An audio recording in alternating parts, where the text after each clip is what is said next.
All right. I would like to thank everyone for joining us for today's C2C Back to Business NWA webinar. Today, we are going to be visiting with representatives from the Small Business Administration, and we also have Matt with Chambers Bank, who is an SBA lender, to talk about provisions that are there within the PPP, Paycheck Protection Program, as well as economic injury disaster loans and other resources that the Small Business Administration has available for businesses here within our area. So I do want to thank our sponsors for today. Chambers Bank is sponsoring this event as part of our C2C Back to Business NWA series, and our overall C2C program is sponsored by Cox. So did anyone from Chambers want to take a second to kind of talk about who you are and what you do before we get things going?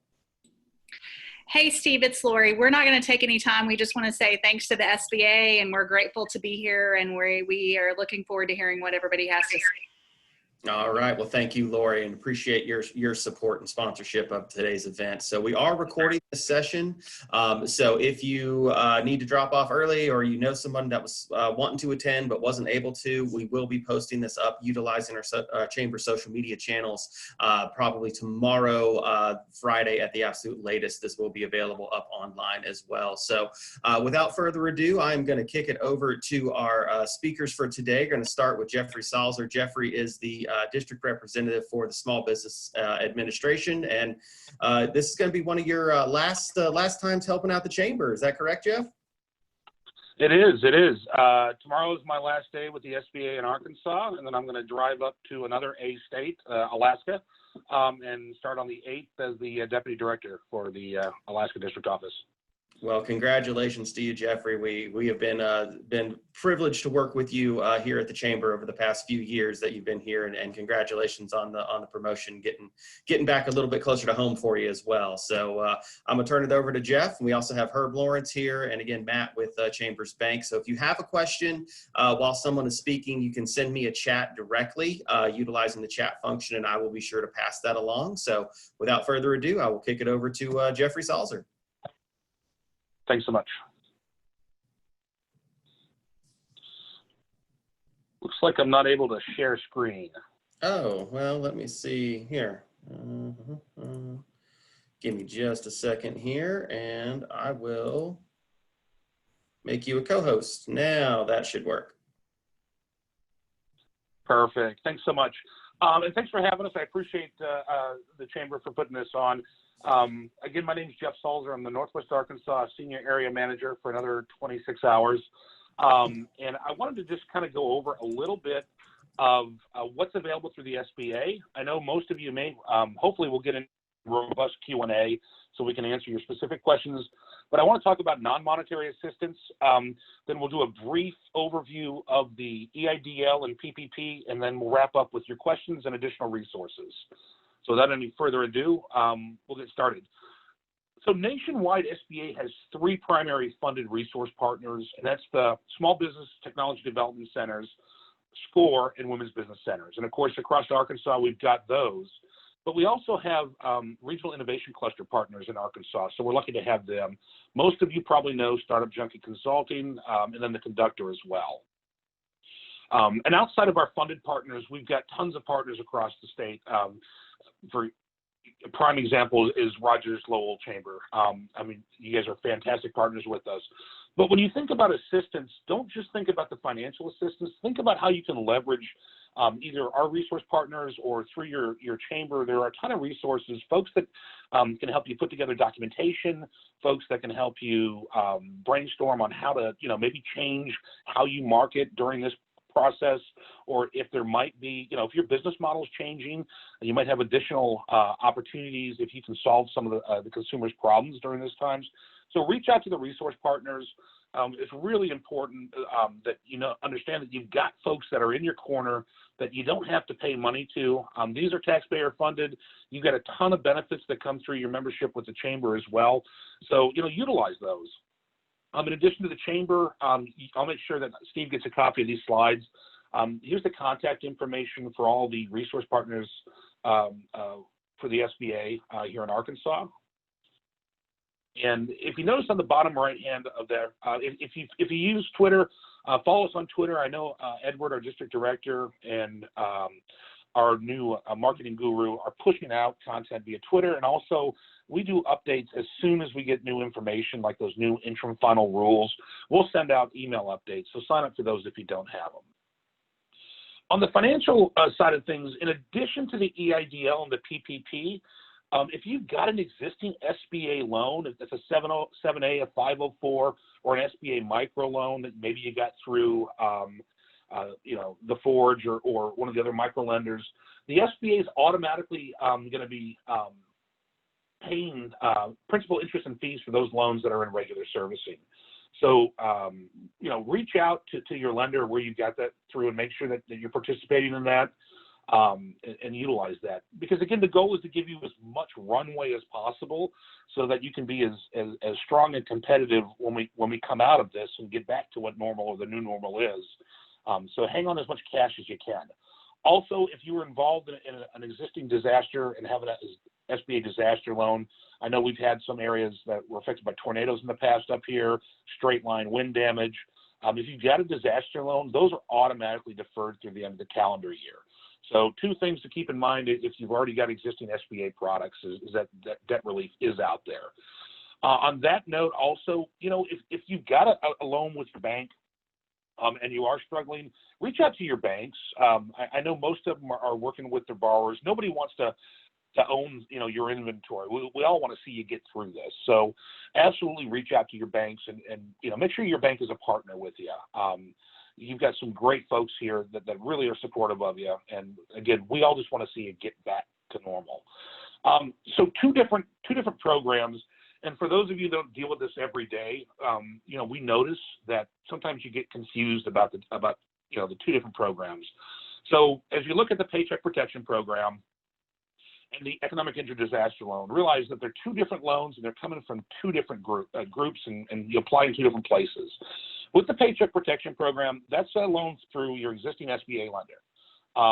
So our sponsor today, you guys are producing SBA PPP loans. And so if you're one of their customers, you would just, if you haven't already applied for the PPP, go ahead and go through that application process with the bank. The Economic Injury Disaster Loan, that's a separate loan product, and that's a direct loan from the SBA. And so you'd apply online. Due to the lapse in appropriations, what's happened with the EIDL is we're only doing at this point, new applications for agricultural-based or agricultural-related businesses. So, if you haven't applied for the EIDL yet, stay tuned, and hopefully we'll get more funding as we go through the process. But if you have already applied, please know that you're in the process queue, and that process is just slower than we anticipated or slower than we want it to be. But if you have an cultural or agricultural-related business, you are encouraged to apply for the EIDL. Again, the EIDL is an actual loan, no payments for the first 12 months, 3.75% on small businesses, 2.75% for nonprofits, repayment up to 30 years. Prior, it was for small businesses, small ags, and private nonprofits were eligible. Currently, again, only agricultural and agricultural-related businesses are for new loan applications on EIDL. And you can use the EIDL for a lot of things that you can't use the PPP for. So, fixed debts, accounts payable, operating capital, those types of things, which you can't utilize the PPP for. And you can be approved solely on your credit score. So not as much documentation is needed on the EIDL for a lot of folks. No cost to apply. If you get the loan and you decide you don't want to take it, you don't have to. One of the things when you go through the EIDL application, you'll notice that there's no place to say, hey, Jeff, I need $150,000 or I need $800,000. The SBA is going to calculate that amount based on the information you provided in that simplified application. No personal guarantees required if the loan's under $200,000. If it's over $200,000, anybody who's got a 20% more equity stake in the company is going to have to provide a guarantee on that. Collateral is required on the loans for over $25,000. However, you're not going to be declined just for a lack of collateral. The advance. If you guys all recall when this came out, everybody heard 10K, 10K, 10K. And whoever designed the graphic put the up to 10K very small. How they're calculating that is just based simply on the number of employees, $1,000 per employee, maxing out at $10,000. So if you got 5 employees, it's $5,000. If you got 10, it's $10,000. If you got 1,000 employees, it's still $10,000. So a max on that advance of $10,000. Applications are online. Just go to sba.gov and you can fill it out online. Again, a very streamlined application process. You know, if you've got your documents in front of you, it'd probably take you all at 5-10 minutes. One thing I will say when you apply, before you hit submit, it'll give you a document number. You're going to need to either take a screenshot of that or you're going to need to print that screen because the SBA is not emailing you a confirmation when you apply. So you'll want to make sure you capture that number. Unfortunately, at the district office level, we can't check status on those. Whereas, you know, Herb can go in if you apply for the PPP and kind of let you know where that's at. We can't check status. So you really are going to have to contact disaster customer service. After you're applying, one of the things I hear on our weekly calls with the EIDL is they're not getting a lot of, folks aren't getting information. So you could go 30 days without hearing anything, and then if you apply for the advance, you just wake up one morning and there's $10,000 sitting in, you know, if you got the $10,000 advance that's sitting in your bank account. But we do know that SBA is checking credit. So if you use a credit monitoring service, you'll see that your credit's going to be checked prior to the advance going out. If you didn't apply for the advance, the first thing you're going to get is you're going to get an email stating the login to your loan portal. And at that point, advance or no advance, the process is the same. The SBA will determine the loan amount. They'll send documents. And then after the documents are sent, you're going to get assigned a case manager. And that's where you're going to need to work with those folks if you need less or more money, that type of thing. Again, important notes on EIDL. Take that screenshot or print the screen of the application when you send it in, when you get that number, because they're not going to email it to you. Monitor your credit. You know, once you get the loan, you know, feel free to reach out to us if you've got additional questions. However, also feel free to reach out to us and let us know kind of where you're at in the process and how much time it took, because you know those are interesting things that we can use and pay that forward. So on our calls, I know folks will say, hey, we applied on such and such date, got our loan on this date. That helps to sort of set expectations on where folks are at. Because calling into disaster customer service, it's gotten a lot better since the beginning. The first time when this happened, you know, it seems like a lifetime ago, but about 8 weeks ago, I asked my wife to try and call in, and she was number 1,700 in line. They've gotten a lot better since then. However, it's still, you know, the call centers are still pretty busy. Once again, we can't check the status, but feel free to give us a call if you've got general questions. PPP, the Paycheck Protection Program, and what I want you to understand is what the idea of this law, you know, what the sort of the spirit of the law was that we're going to go ahead and loan money, and then the banks are going to loan the money. We're going to forgive those loans as long as you can keep folks employed, meaning some of them you might be paying to sit at home while they're social distancing. And real simple, 8 weeks of payroll, and then 75% of the loans got to go towards payroll costs, and then rent, utilities, and mortgage interest can be used on the remainder, that remaining 25%. You can get, you know, more information than you ever wanted to know, but by checking out the website.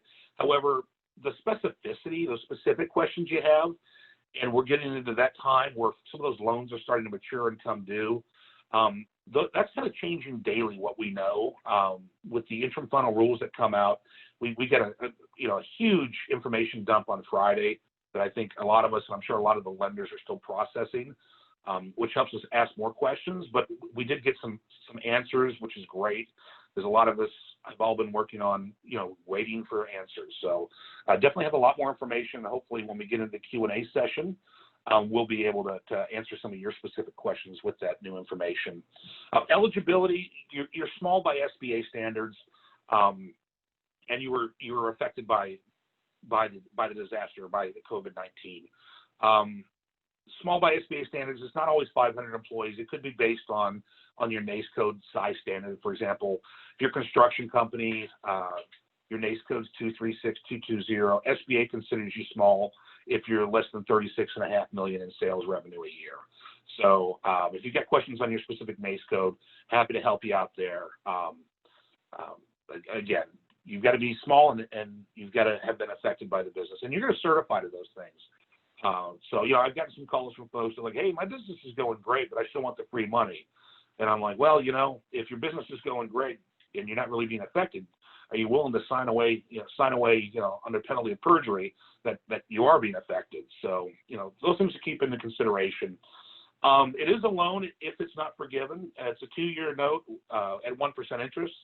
So it's cheap money, but still, you know, if you get a large loan, those payments could still be a material expense for you. Payments are deferred for the first 6 months.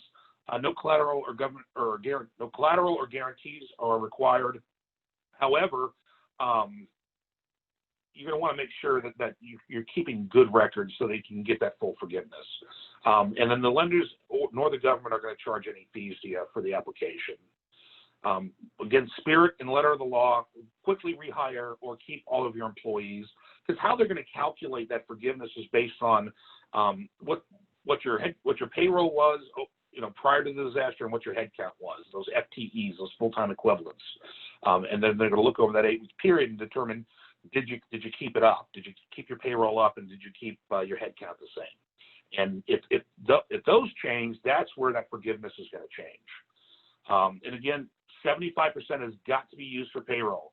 The remaining 25% can only be used for mortgage interest, rent, or utility payments. So once again, EIDL, a lot of different options for the use of the proceeds of the loan versus the Paycheck Protection Program, very specific on what you can use those for. How do you apply for the PPP? You contact your bank. Most of your lenders, most of our lenders up here are doing PPPs already. Herb's got a list on the district office website, and you can also just go to our website, put in the zip code, and find a participating lender as well. But I always say, you know, the first stop is go with your current bank. Documents you're going to need. You're absolutely going to have payroll records. If you're a sole proprietor, they're going to be looking for that 2019 Schedule C in order to determine what your income was. If you don't have documentation, short answer is talk with the bank and see what they're willing to accept. But again, the banks are the ones that are approving these, so you're going to want to make sure that you've got the documentation that make them feel comfortable. If you've got specific questions about your specific situation, let's talk about them here. For general questions, you can reach out to us, but for an EIDL loan, reach out to Disaster Customer Service, or for the PPP, talk to your bank. With that, I'd love to open it up for some questions and answers.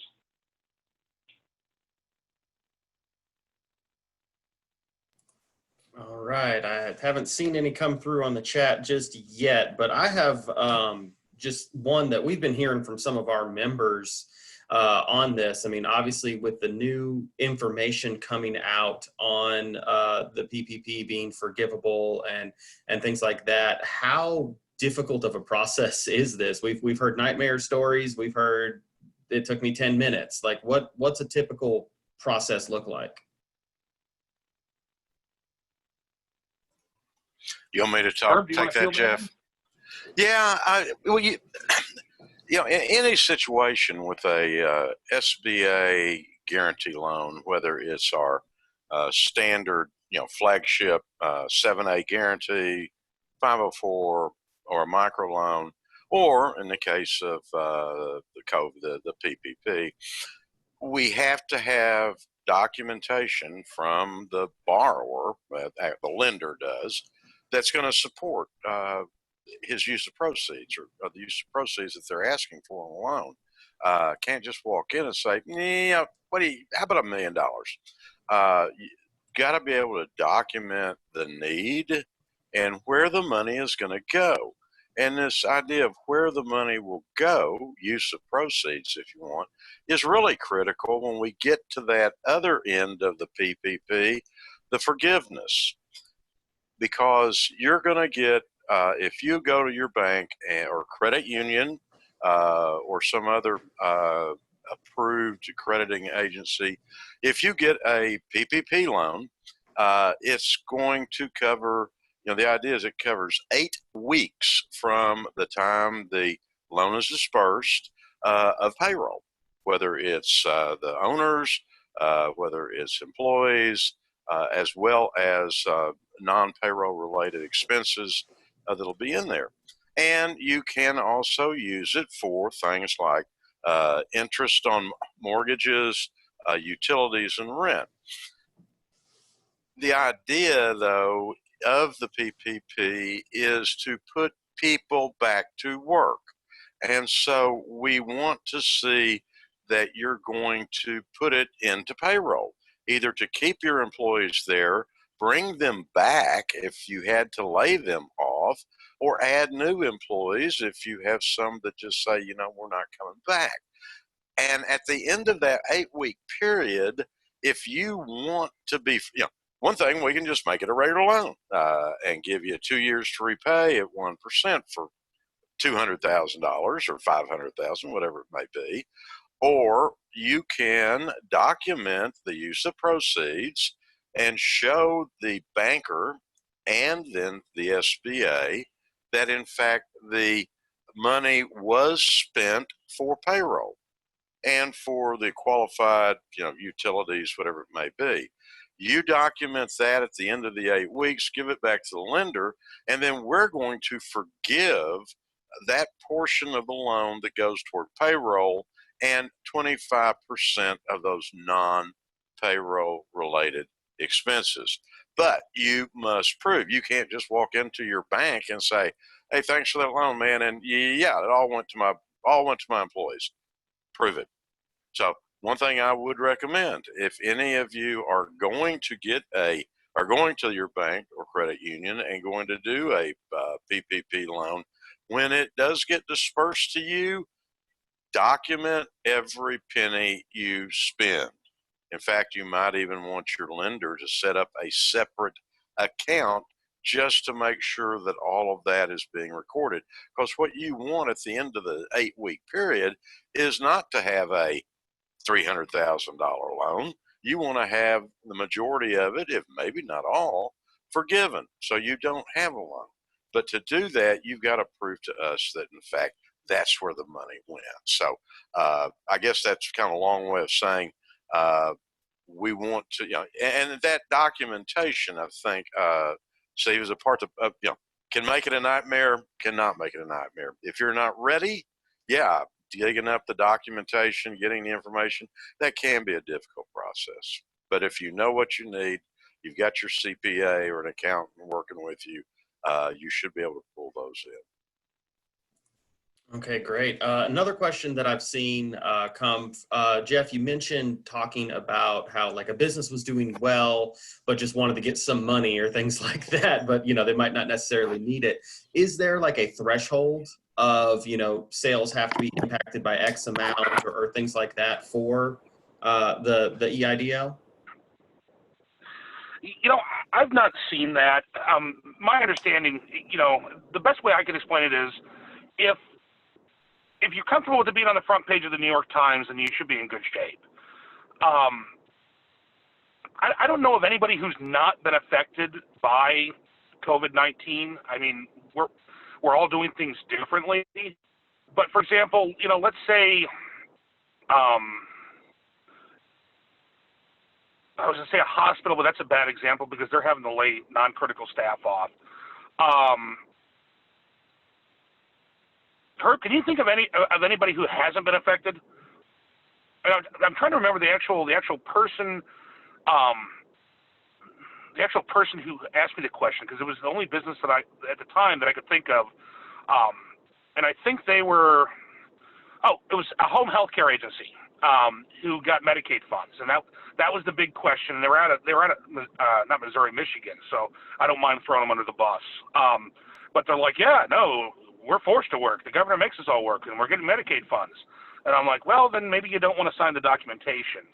But for restaurants or even banks don't really qualify. But I mean, we're all sort of affected. So there isn't like a threshold as far as you've got to show this much loss, especially on the PPP side. remember, I mean, you're looking at keeping folks employed. Now, if you're essential services and the government declared that all your workers had to come to work, then I don't know if I pull a PPP loan on that type of business. But for just about everybody I can think of, as far as chamber members and just your general businesses, we're all affected in one way or another, either by loss of customer or loss of the employee's ability to work. Does that help? Yeah, absolutely. Well, you mentioned like essential businesses and things like that. With Arkansas having never officially closed, how does that have an impact on, because this is federal funding, does that have an impact on that? Because essentially all businesses were deemed businesses. Right. No, I'm talking about specifically like healthcare related that had to stay open to service customers. Okay, got it. And those folks even still qualified. That was a pretty specific question about Medicaid funds with that one that came in. But yeah, I don't want to get you down the rabbit hole and worry about it. Right. Almost all of us are affected. However, if your business is going gangbusters and it hasn't affected you, you are going to certify that you've been affected. So if you've not been affected, you can't certify that. But we'd have to go through individual cases of how people have been affected. Everybody's been affected, from where we buy our groceries at, that's been affected, to, get haircuts. Barbers and beauticians have taken a beating during this. And so is our personal grooming. Yeah. Another question that I have would be, what types of businesses? You said some can't apply. Are there restrictions? Like, are nonprofits eligible, or do you have to be a specific NAICS code in order to qualify, or is this kind of anybody and everybody? As long as you're a small business, you'll funding for all small businesses anymore, and until we get additional funding in there. On the EIDL, it's only agriculture and agricultural-related businesses. On the PPP, sort of Bob's your uncle for small businesses, and then 501c3s, 501c19s. What else am I missing, Herb? Oh, you've got them pretty well. They're pretty much standard, small business is going to be seen a little different at PPP than the EIDL. But we do take nonprofits that are 501c3s, there as well as Native American organizations and several others. If you're not sure, talk to your lender. They've been inundated with all the eligibility criteria. Or you can reach out to the district office. Yeah, we're happy to answer those questions for you. Okay, great. So another question that we've seen come up from people on this is the repayment plans. Is it each individual based upon how long the term is, or is it like a set term, or do you look at what the business can handle and then adjust terms accordingly?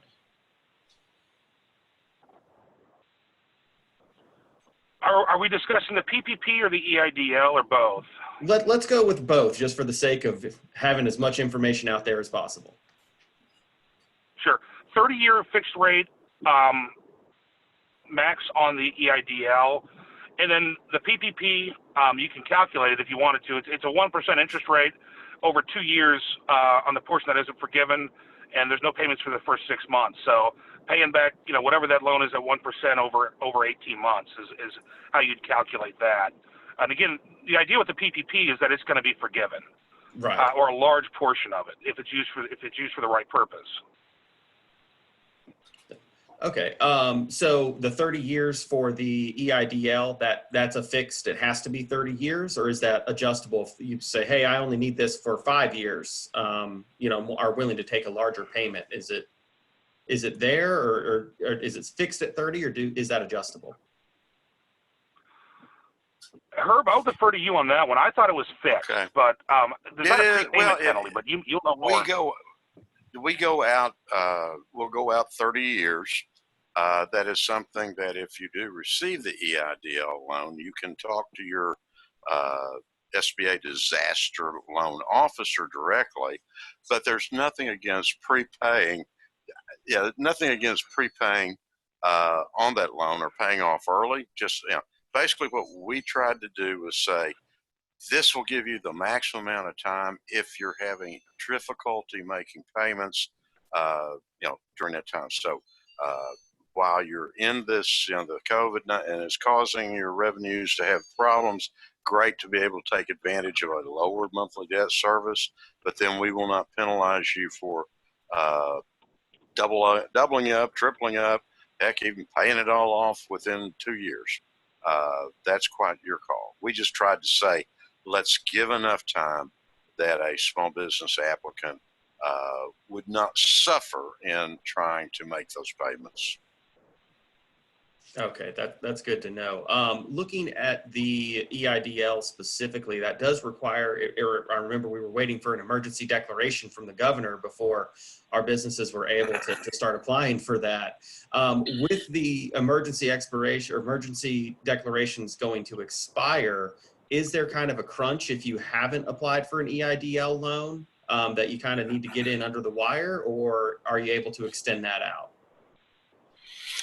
Well, the problem is right now is there aren't any new applications for non-agriculture or agricultural-related businesses. So if you haven't applied at this point, we're going to have to wait for it to open back up, if it's going to open back up.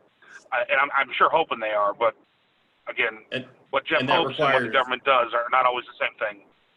Yeah, I was about to say that requires congressional approval, correct? Correct. Okay.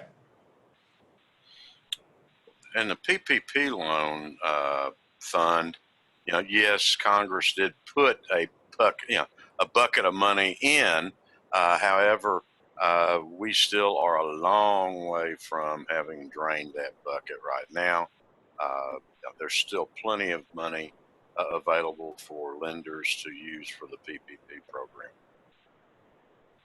Okay. Are you all seeing, now that the EIDL has dried up, are you seeing still increased applications for traditional loans for this, waiting for congressional approval, or are people kind of in a wait and see mentality to see if some additional funding will go for the EIDL?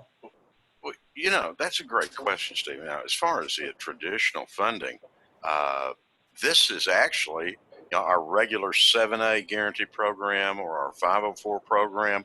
This is actually a great time for a small business to look at getting that funding, because any loans, 7As or 504s that have been made since March 17th, is that right, Jeff? I think it's March 17th, through September 27th. Okay, through September 27th, as long as that loan is closed and dispersed, the federal government, the SBA, is going to actually pick up your first 6 months of debt service, no charge. It's not a deferment. We're going to make your first 6 months payments for you to the bank. Additionally, the bank or credit union could put that new loan on a deferment, and then after the deferment's over, SBA will come in and pick up the next 6 months. It's technically possible that you could close on a 7A loan on June 1st, get it dispersed, get it, and using it, and you would not make a single payment for 12 months. So the perfect opportunity right now to look at the 7A program or the 504 especially. So, and I'm getting, I think the last 2 weeks, Steve, I've probably seen a lot more phone calls from bankers with regular 7A eligibility questions, whereas it's been inundated on PPP and EIDL.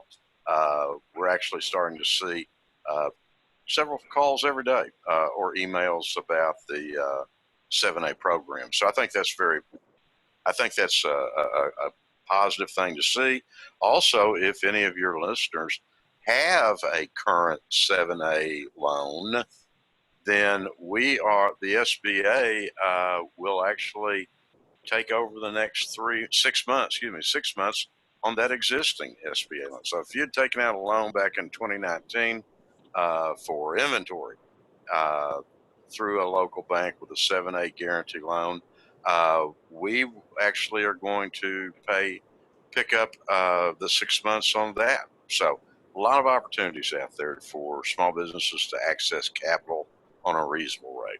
Yeah, what does that process look like if you have an existing loan but want to go in and try to get a deferment? Is that just talking to the Okay. banker that originated the loan? Yeah, Is that a call? that's just we instructed all the banks that had regular 7(a) loans as of prior to March 17th to contact their borrower. That the borrower we wanted the if the borrower wanted, or excuse me, the lender wanted to, he or she could offer up to 6 months of a deferment, tacking that on to the end. Mhm. And then we could do 6 months where SBA would pick up the fee, but it was the borrower's option.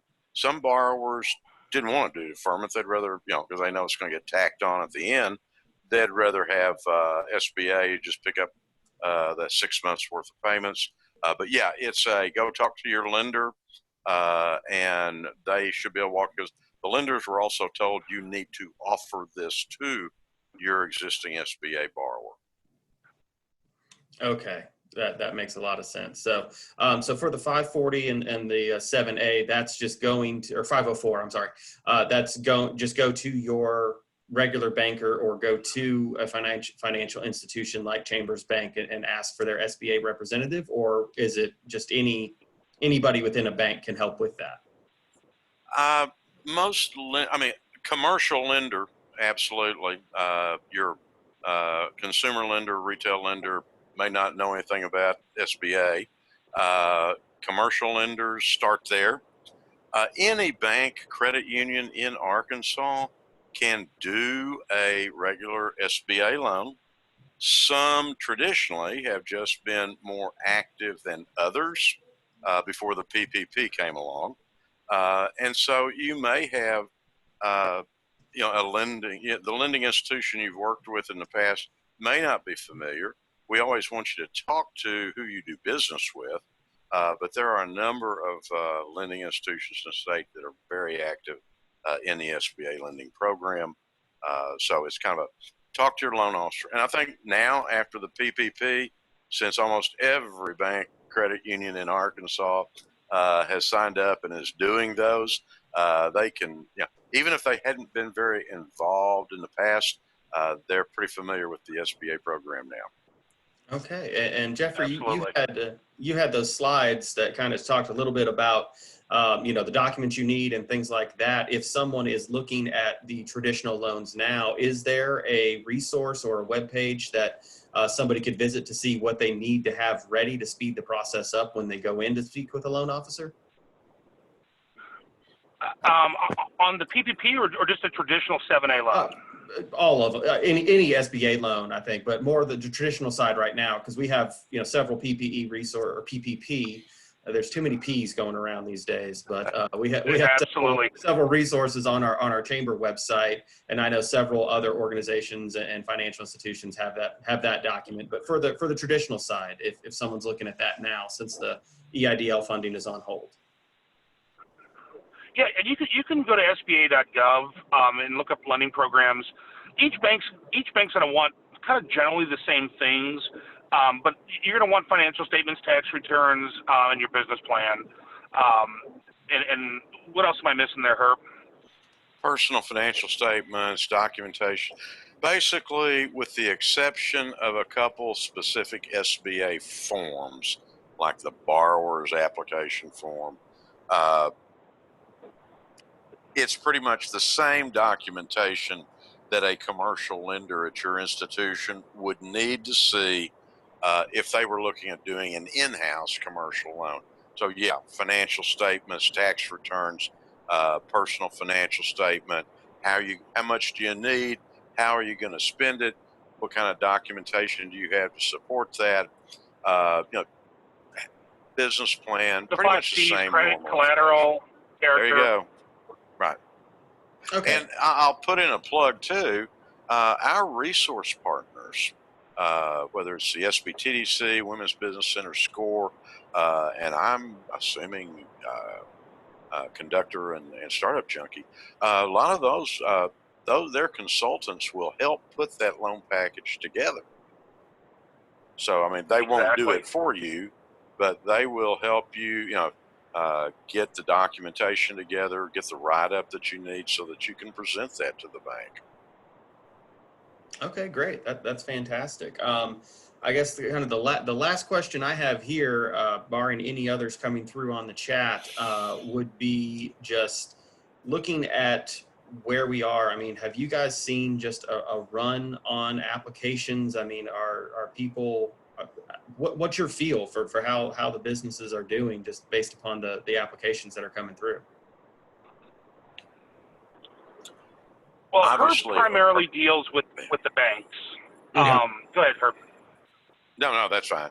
I just say, yeah. Well, I mean, both Jeff and I are well aware that the first few days of the EIDL was an absolute stampede. I felt like I've been run over every day after I got finished working trying to help people with that, and then it somewhat leveled off. PPP. A little bit the same, but because the lenders were involved, excuse me, and we were introducing different pieces over time, sorry, it hasn't been quite as bad. And like I said, we've still got funding available right now on the PPP. Okay. Right. One thing that I saw was really the value of having a relationship with your community bank. And the lenders stood up across the state of Arkansas, across the country, and really, it was a Herculean effort. I mean, folks that had never done SBA loans are now doing, hundreds of them, and working weekends. And the lenders really did a phenomenal job of getting capital out in the hands of people. So, I just want to throw it out to, the sponsor and all of our community banks here in Arkansas have done a phenomenal job. On the borrower side, I've been dealing with those calls, and we went through about an 8-week period where I couldn't even dial out on my phone before it would ring again with another call coming in. And a lot of struggling. Some of the folks that just weren't in good financial shape before have since closed. I mean, I've had some pretty rough calls, but a lot, small business owners are entrepreneurs and they're resilient, and a lot of them have been able to really, do what they can and get through this the best they can. There's some success stories, and there's also some that weren't successes. But I've got just a ton of respect for both the banks and the entrepreneurs in Arkansas, because they really have,